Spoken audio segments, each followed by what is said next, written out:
Abdul-Mesid said loftily, "of the blood in these veins." He held out his wrists, and the young counselor bowed, abashed. "If the picture exists, I wish for it," the Sultan continued. "I want to see it.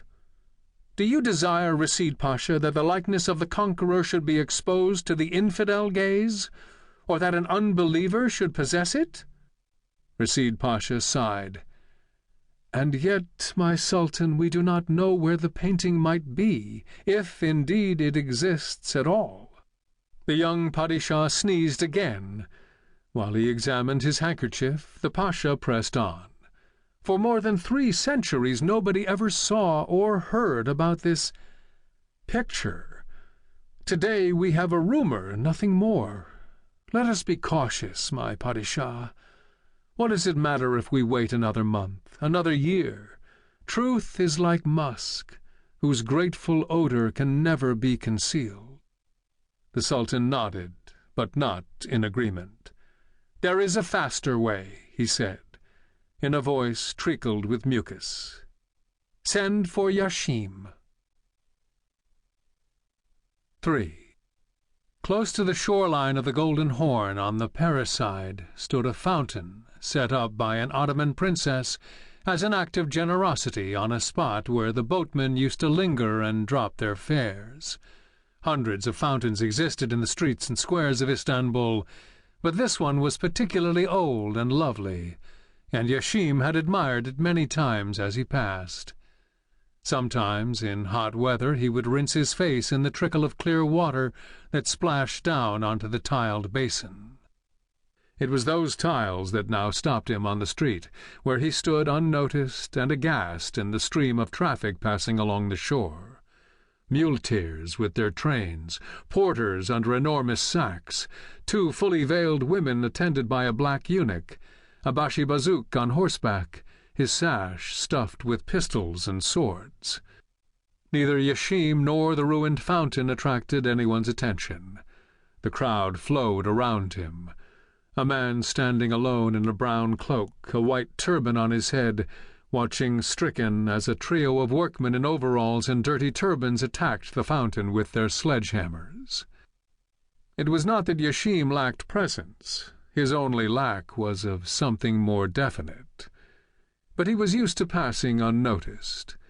It was as though his presence were a quality he could choose to display or to conceal, a quality that people would be unaware of until they found themselves mesmerized by his gray eyes, by his low musical voice, or by the truths he spoke. Until then, though, he might be almost invisible. The workmen did not look up as he approached. Only when he spoke did one of them glance around, surprised. "It's the bridge, Effendi. Once this is gone, then the tree, there'll be a way through here, see? Got to have a way through, Effendi." Yashim pursed his lips. A bridge linking Pera to the main city of Istanbul had been talked about for years, centuries even. In the Sultan's archives in Topkapi Palace, Yashim had once seen a sepia design for such a bridge, executed by an Italian engineer who wrote his letters back to front, as if they were written in a mirror. Now it seemed a bridge was about to be built, the new Sultan's gift to a grateful populace. Can't this fountain just be moved aside? The workman straightened his back and leaned on his sledgehammer. "What, this?" he shrugged. "Too old. New one'd be better." His eyes slid along the shore. "It's a shame about the tree." The tree was a colossus, and a welcome patch of shade and shelter on the Pera shore. It had stood for centuries. In days it would be gone. Yashim winced as a sledgehammer cracked down hard into the basin of the fountain. A chunk of stone broke away, and Yashim put out a hand. "Please, a tile or 2. He carried them away carefully, feeling the old mortar dry and brittle in his palm. The boatman who took him gliding across the Horn by Kayik spat on the water. "A bridge. It'll kill us," he said in Greek. Yashim felt a shadow across the sun. To keep listening to this audiobook, I've left you a link in the description so you can do it, at no cost thanks to Audible's 30-day free trial.